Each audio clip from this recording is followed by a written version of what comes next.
Welcome back, everybody, to the next session. Over to you, Maddie. Thank you, Danielle. Hello, welcome back. If you've just joined us, this is the first day of the Henry Stewart Dam for CPG and retail. CPG, consumer packaged goods. So welcome back. I'm glad you're here. I'm excited to introduce the next person. But before we do, I just want to remind you that we try to make this as interactive as possible. If you have anything that you'd like to put into the chat, on the right-hand side, there's an option for chat and you can speak to your other colleagues. And also next to that is the Q&A panel. And if you have any questions that come to you, just jot them down in there. As we come to the end of this session, we'll have a chance to ask Molly some questions. And I also wanted to say thank you all very much for saying hello. I wanted to also point out that we have a delegate that is here today from Warsaw, Poland, Martina. Thank you for saying hello. And I just wanted to shout out to the people of Poland. How they're dealing with the refugees in Ukraine is phenomenal. They're one of the most biggest hearted people I think I've had the pleasure of seeing on the nightly news. So I'm glad you're here. So welcome back. It is a delight for me to introduce to you our next speaker. She'll be talking about where she works, which is immense. It's big lots. It's a little bit of everything. And I think you're going to find this really interesting. Please welcome Molly Barrett-O'Callahan to talk about the B2C dam journey from function to fresh and engaging across all departments. Molly, nice to have you. Thank you, Maddie. This is very exciting. This is my first time presenting, although I have attended. I hope everyone enjoys. Definitely toss any questions my way. So this journey I wanted to take you on, it was really a storytelling, far more than a step-by-step. It is the journey that I am still on with Big Lots is I was brought on to help sunset a dam that was purely maybe functional, that was worked very hard on at a time when that dam was top of the line. And so it had all of its basic functions, but Big Lots has been making big moves to take ownership of its process and its resources. And it came time. And so fortunately, they recognized the need for a dam manager. I was brought on as they were in the process of discovering the different vendors, et cetera, which I won't go into that process, the selection process, but going into the implementation process and the choices made for alliances that you make within a company in order to push forward something like a top of the line dam that requires the efforts from all avenues and the insights from all avenues, the discovery of what works for each department and what is reasonable. So I'll just real quick hop forward. Let's see. So a little background on me. I've worked in dam and dam adjacent work for about 5 years. Probably tipping a little bit over that. Manufacturing, retail, QSR, camera manufacturing was one of my most recent projects. Before that, I was working with Taco Bell, et cetera. So my primary focus has been enterprise level dam management, media management, working alongside creatives and communicating their visions to engineers and IT and vice versa. So very much that project specialist and communicate. Which can be a interesting journey into itself, is just learning language. Speaking the same language, but not quite speaking the same language. And then the focus on project specialization within DAM. And when I say that, I mean to say that when you're focusing on a brand new DAM project, you can come from a background of a creative focus, you can come from a background of a more technical focus in DAM, and mine is now, I did originally come from more of a film and media background, but now I'm wholly on the side of project specialization, using standard project management techniques, processes, ideas to drive forward that existing process may be good, but it can always be better. While still maintaining usability and accessibility to the people that use it, not being a stick in the mud for the sake of titling it as project process, but actually things that are usable, workable, and yet maintainable project processes. And then being an ally to marketing in accessibility and reusability, in essence, being able to speak marketing's language and ensuring that the dam is servicing their vision for the future of their marketing campaigns. So just to dive in on where we were versus what drove that decision making, we had about 500,000 assets. We are probably well past that now, that were securely housed. So on the left here, you're going to see this was a dam that could very well have been shrugged off as, if it works, why bother? So we had PIM and CMS integrations. It was working alongside everything okay. There was nothing broken on the front end of the website. We had an established naming and metadata schema that was tied to the website. We had creative and IT familiarity with it, and training that had already been rolled out. However, fortunately, this was initiated through marketing, and these kind of initiatives can take place through creative, marketing, and rare occasion IT, when they recognize that there is a tipping point of loss, typically, which is the time loss and the enthusiasm loss, which can actually come around as quite costly. People starting to break down in process because they find that the process no longer serves them. So you're thinking the dam is working one way and it's in fact working another. People say that they understand how the process should work, but it's not working for them, so they're not following it. So we had a legacy product. So there was minimal vendor support. We were an early adopter of an early vendor, which was fantastic. Big Lots recognized the need for DAM very early on. But unfortunately, over time, that legacy knowledge and the ownership of it was lost. So it was now being maintained by designers and photographers and people who had no background in DAM and really had no time to be doing that kind of maintenancing.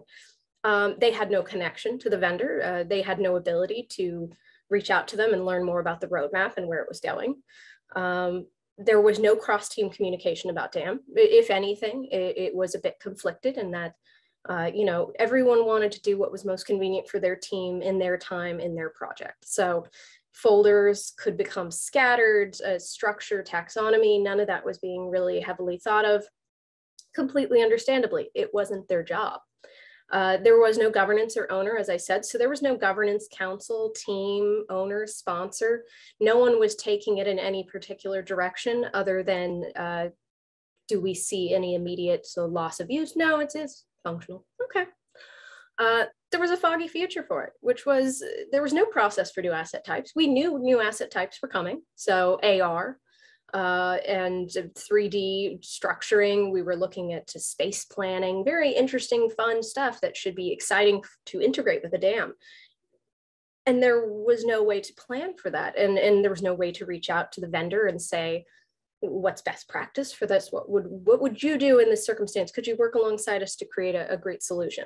And there was no fresh integration compatibility, the ability to work forward with perhaps a new PIM or a new CMS would have been a tremendous struggle to reintegrate. So jumping off from there, essentially just a little bit of storytelling that I actually had never worked with a integration partner of the size they selected. And so what happened was we selected the vendor and then we went ahead and began the process of selecting an implementation partner. And a huge part of this that I did not expect was the ability by which we were negotiating. It was kind of a recall to my days back when. It was a negotiation between the technical and the creative with this integration partner, partially because they were both looking for completely different relationships to an integration partner. So the technical side wanted someone who could speak their language. They wanted someone that could pull out all the stops on technical explanations, didn't necessarily need great communication, they needed delivery. Whereas the creative side wanted fantastic communication. They wanted someone who could talk them through it in a very high level way and make everything sound crisp and awesome and good and know how it would serve them personally, and everything else, whatever, as long as it got done. So surprisingly, this can, as much as you think, well, these things can work together, and they can. But the problem is that when you're talking to an integration partner, sometimes they're better at speaking to one of those groups. And so we encountered that, which was that we had integration partners that spoke a little better to the tech side. But the problem is that when they were talking on the technical side, that they weren't talking so well to the creative side, who was sitting there glazed over, not really getting how this led to the functionality that they wanted. Whereas the tech side was hearing, this will be less work for you, and this will be easy maintenance in the future. Creative was just hearing steps upon steps upon steps upon steps. And then from the other side of that, those that could speak well to the creative were not speaking so well to the technical side. So there was an element of getting to come in and unexpectedly try to push both sides to see the value of making that decision cleanly, quickly, that this was not a, but what if that side, well, what if we went with it? Both integration partners were highly competent. In whichever direction we went, we had to acknowledge that it would have gone very well. So ultimately we arrived at our partner, but it was a bringing everyone to the table, not allowing it to become a serve mine, which is a natural state, but saying, what is the worst case if we went here? What is the worst case if we went here? What is an uncompromising thing over here? What is an uncompromising thing over here? And being able to sit them at the table, almost in a governance sense, and drill that down rather than having it be crossfire emails, it really aided us in that selection of that partner. And fortunately, we had some great project managers and so on that were on board. And so we were able to select that integration partner ultimately. And we've started down that process. We're actually in the midst of it right now. We were probably about a third of the way through the implementation of the dam. So we still have a long ways to go, but there has been challenges in the way of, now that you've got IT on board, how do you not lose them? And how do you keep them in the loop and make them feel that level of participation that you're giving marketing and creative typically?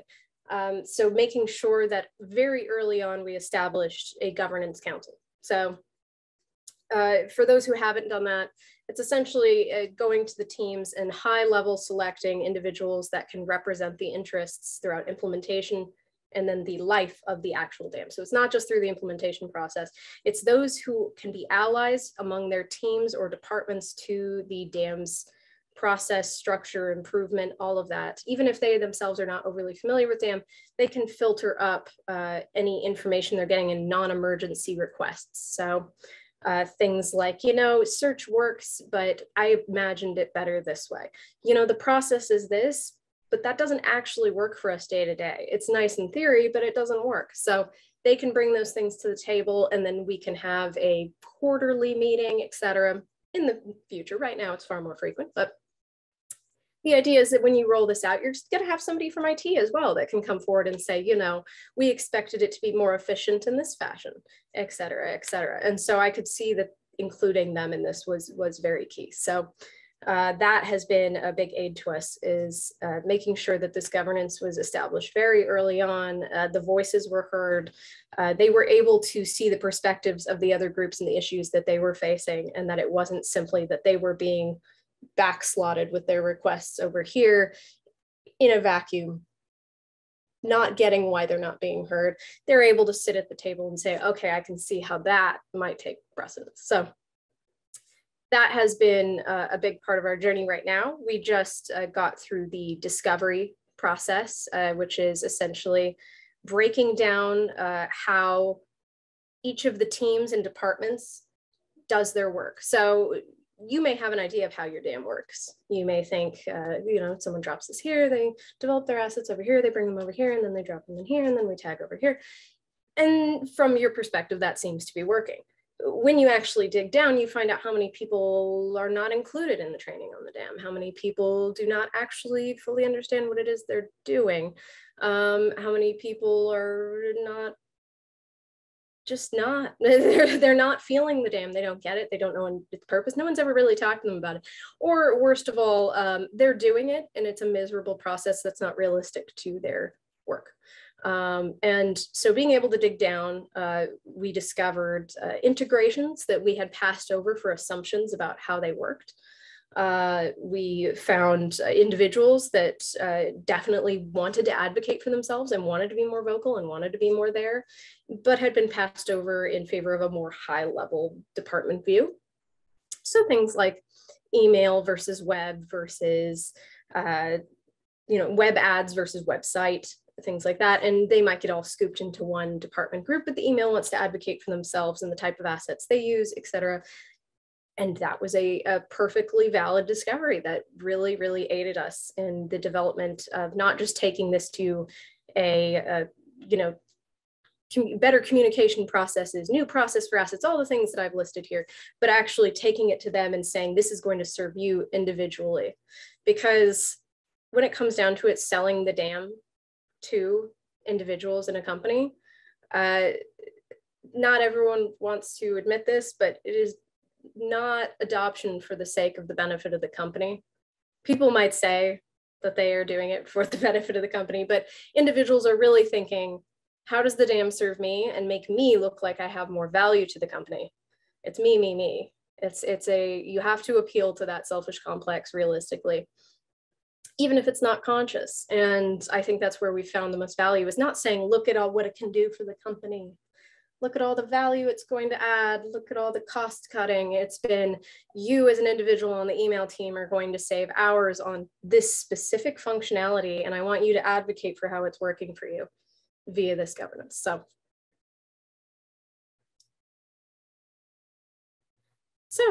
kind of what I've gone through here is some of the hurdles to that initiative were building allies. Having an authoritative high-level sponsor that's able to advocate is absolutely critical. It's one of the most basic things in project management. Each department and core team needs a DAM advocate, someone that's willing to turn back to the team and say, this is why it's working for you personally, not just why it's working for the company, but this is what it's going to make you look better for. Onboarding IT, including IT in the decision-making process, showing the value that their input brings for mutual gains, being able to show that it may feel like a hassle now to develop this and maintain this, but ultimately down the road, there is less maintenance, there is less issues, you're going to be called upon less frequently for fixes. And lastly, the discovery process, airing out the cobwebs, find the missing pieces, what kind of skipped process is taking place. You may think that all of the photographers are doing this, what if it's one? Or favorite of all, if there is, say, metadata that needs to be called on from a non-automated sense, it needs to be manual. Are we being realistic about who can provide it? And if they can't provide it, who else can provide it? Don't assume that just because someone is the best person to provide it, that they have the bandwidth. What they should do versus what is done. So.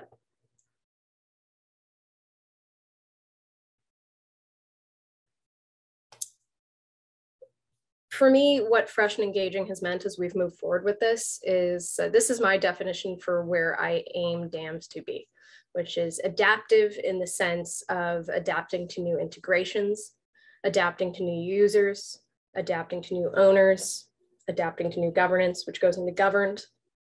You absolutely early on cannot fall into the DAM as the sole proprietor of this, as much as it makes sense. DAM manager. There needs to be governance, there needs to be voice, there needs to be contribution from all sides. The DAM manager does not see all, they are not omnipotent. So being able to admit that the process is better fed by those who experience it. Having it be intuitive in use, benefits should be intuitively viewed. People should very easily be able to find their selfish reward in the DAM. Credible. So the ability, we were talking a bit before about improvements in the assets. So credibility is things like rights, the ability to assign rights accurately, quickly, expiration, archival. These are things that were being done largely manually prior. And now we see on the horizon all these opportunities that even weren't evident to us as we headed into this initiative, but have shown so much benefit to us in the way of being able to automate rights assignment, expiration, and archival process. And archival for liability purposes, for historical purposes is absolutely critical. Accessibility.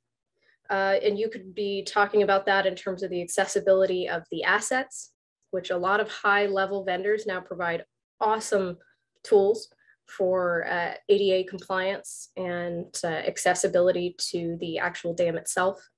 Accessibility in the way of search.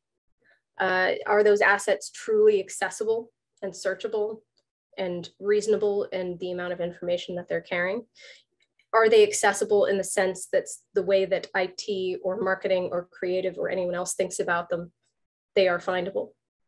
And then secure, of course, in the way of they need to be able to rely upon this dam to maintain the quality of these assets, their data, and everything associated with it wherever they travel. Are we able to determine where they're being used, when they're being used, and pull those kind of reports? So these are all things to me that are critical to the best possible outcome for this dam and dams at large. But in this one, this is the vision that we're moving towards. And I highly encourage people to take a hard look at their dam and whether or not it's working, it's just working.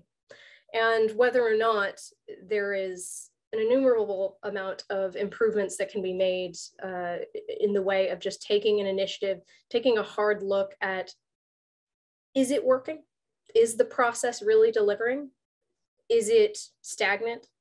Is it delivering on value, or is it just maintaining value? And so when we've gone into this, we are now uncovering all these different corners of value that we didn't even see going into it.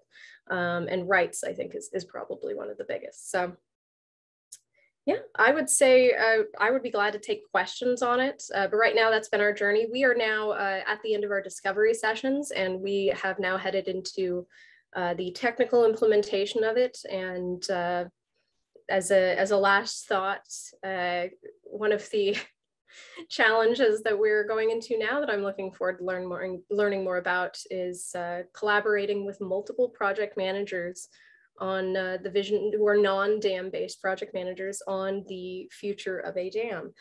So right now that is something that I'm working on that is a very exciting challenge that hopefully is a next step that maybe I can speak to in the near future. But yes. Well, thank you. Thank you, Molly. Thank you. Please, I hope all of you are joining me in saying thank you for a very interesting presentation. There's been a lot of chat around what you've been saying, and it's mostly, I think, kudos on seeing dam not as a technology, but as something, a more holistic approach. So, because it is at the end of the day, absolutely collaborative, and it's not just a matter of delivering dams. Maybe somebody will deliver it, maybe the IT will configure it, but their job isn't over just because they're done with it. The iteration continues. So that's the old Absolutely. People, technology, and process. My first question to you is, how different is the process from the old dam to the new dam? Are you going to have to train? Oh, is it profound? Yes. Go on. Well, it's profound in the sense of just from top to bottom, the reliance on, with the loss of that legacy knowledge as they lost out on their dam specialists from years and years and years past. And the assumption was made that presumption really that the creatives could carry this forward is process has fallen to them and it is not their responsibility. So the process has been fairly chaotic and barely tied together at the seams. So process has been manual. Automated process has been invisible to those that are using it and those that are maintaining it. They could probably answer very few questions about where it integrates and what it does and where those assets go, how to pull reports. These things there's no cross communication of, if we were in a pinch, if we had to pull assets, where are those assets living? Are they still in use? And so it's profoundly different in that there is now a process by which creatives, marketing, anyone can ask those kind of questions and very quickly get a delivery on answers. So there's the process in that regard, which is the communication portion. And there's also the process in regard to asset upload, which has relied on a very select group of individuals that have a history with training back when, but newer individuals don't have that training. They don't have that familiarity. They don't really know how the assets work or why they name things or where it's important, where they put them or anything like that. Whereas now there's a whole new opportunity for process in the way of training and selecting individuals with licenses that have different levels of access. It's not just access. There's admins and sub-admins and the ability to have a portal versus, somewhere for someone to interact with the dam fairly superficially, a deeper level. There is a place for the creatives to work with their process. We have a project management software that we've been working with, and we have the ability to integrate with that. So that's a brand new process. So, I mean, processes on all avenues, yeah. Well, that's excellent. And technology continues to mature at a fast pace. Yes. And now digital asset management systems don't just do digital asset management systems. Like you said, they can offer different perspectives into the dam, which is fascinating. One of the things that you mentioned earlier is that even in the legacy dam, you were able to use the PIM, which is product information management, as well as the CRM, the customer relation management. That's pretty sophisticated. In this respect, I was referring to content management. Although many can interact with a customer relationship manager, for us, it's our content manager. They often use the same. Okay. Acronyms. Yes. No, you're absolutely. Go ahead with your questions. No, that you've already answered it. And so I have a question here. Someone wanted to ask about your vocabularies, your controlled vocabularies. And I was wondering about that too, if your classifications match your aisle and shelves. Oh, so that's a good question. Yes, to the extent that it's tied very closely to the PIM.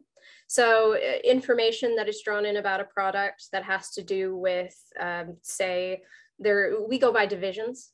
Mm-hmm. So not so much aisle per se, although sometimes the divisions do match up, store by store, may match up with aisles, but divisions, food and beverage, et cetera, et cetera, et cetera. And I should say, when I've been talking about metadata, having enough metadata that you are not overloading and it is maintainable and reasonable, and yet being able to service different departments. Division is not something that all creatives use. Division, they may be looking at it from, I think our digital and marketing looks at it not from division, but more from home decor, more from the naming perspective of a broader, does it belong to this brand? Does it belong to this brand? Whereas then we have some of our old schoolers and email or some digital that do look at it from the division point of view, and that all of that needs to be part of the metadata and part of the controlled vocabulary. All of that needs to be included, and a lot of it does get funneled through the PIM. So. Okay, well, we are at the last 2 minutes of our session, so I'm not going to be able to actually go over all of the questions. So I encourage all of you to find her and ask her these questions yourself, either directly or maybe in one of the lounges. We can find Molly roaming around, but here's one more.